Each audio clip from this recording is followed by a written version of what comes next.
there, I just wanted to do a quick video on how I assemble my newest sign. It's a greenhouse themed sign, Love Grows Here. You could change the wording to whatever you like. I just like this one.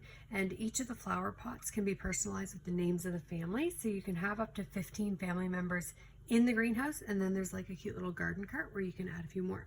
So there's multiple layers to it, but it's really easy. This is your back piece, so it's all scored to show you exactly where to lay the greenhouse pieces.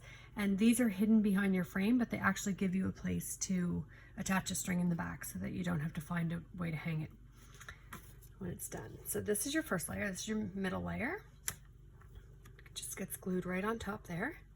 And this is going to be your frame for your greenhouse. So in here, you can just pop in all your plants. You can do any color combinations or plant combinations that you like.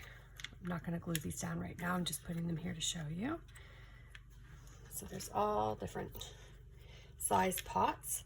Some of the small pots fit just in the center row, and then there's taller plants that you can put in the top row. So you can play around with it and choose your colors and your styles. I like pastels, so these are my colors that I'm always gravitating towards, but I also have a version in the samples that has a more neutral color tone with like a palette of browns and neutrals with the terracotta pots, which looks really cute too. So then once you have all your plants in, then you have the option of doing an acrylic layer. I like the acrylic layer because it gives it the greenhouse look, but if you don't work with acrylic or you don't want to add acrylic, you don't need the layer to do it. And then you have your frame piece. So your frame actually is notched at the top as well.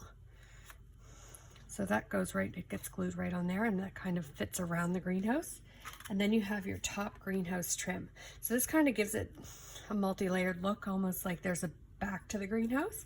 And then you have your nameplate. So your nameplate you can engrave with whatever you like. I always do the last name or like Nana's Garden. And then that just goes right in there for more personalization. And then this big blank spot here, I've designed it with a little multi-layer garden cart that you can put on, or you can leave the card off, but it allows you more space if you need more names. So you can fit quite a few pots on the garden card, or you can kind of put some down below, or you can just leave it off completely. That's totally up to you. That's our multi-layer greenhouse sign.